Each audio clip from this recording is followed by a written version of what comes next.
सुबह 40 रुपए उधार लेकर खेत में बकरी चराने गया, दोपहर को घर वापस लौटा तो करोड़पति बन गया।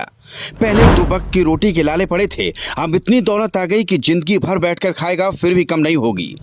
कच्चे मकान में रहता था, बेटियों की शादी की चिंता थी, पर भगवान ने ऐसी सुनी कि सारी समस्याएं खत्म हो गई। कौन है ये आदमी जिसके लिए भगवान ने वाकई छप्पर फाड़ दिया और दे दिए करोड़ों रुपए? बड़ी मशहूर कहावत है कि ऊपर वाला जब भी देता है तो छप्पर फाड़ के ही देता है। ऐसा ही कुछ हुआ एक मजदूर के साथ, जिसके घर में 2 वक्त की रोटी के लाले पड़े थे। घर कच्चा था, बरसात में पानी टपकता था, घर में बेटियों की शादी की चिंता थी। फिर उसकी भगवान ने ऐसी सुनी कि मिनटों में करोड़पति बन गया। ये कहानी है पश्चिम बंगाल के मंगलकोट के खोरतुबापुर गाँव की। यहाँ के रहने वाले भास्कर मांझी दूसरों के खेतों में मजदूरी का काम करते हैं और बकरियां पालकर अपना जीवन यापन करते हैं। वो पिछले 10 सालों से लॉटरी का टिकट खरीदते आ रहे हैं, एहसास से कि एक न एक दिन उनका सपना जरूर पूरा होगा।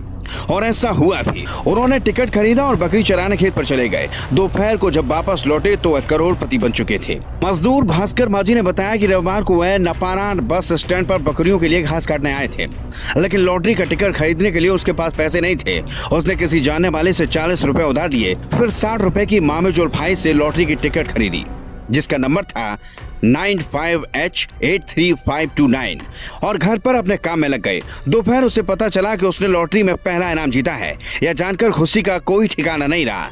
लॉटरी टिकट बेचने वाले मौलिक शेख मामेजुल ने कहा है, रविवार दोपहर 1:20 पर पता चला कि करोड़ फर्स्ट प्राइज गाँव के भास्कर मांझी ने जीता है। वो पिछले 10 सालों से इलाके में लॉटरी का काउंटर लगा रहे हैं। उन्हें इस बात की खुशी है कि एक गरीब मजदूर उनकी दुकान से खरीदी हुई लॉटरी से करोड़पति बन गया। 1 करोड़ की लॉटरी जीतने वाले मजदूर भास्कर मांझी ने कहा कि उनका घर मिट्टी का है, बरसात के समय पानी टपकता है। इन पैसों से पहले वह घर बनवाएंगे, उसके बाद बेटियों की शादी में लिया हुआ कर्जा वापस करेंगे, साथ ही खेती के लिए कुछ जमीन भी खरीदेंगे।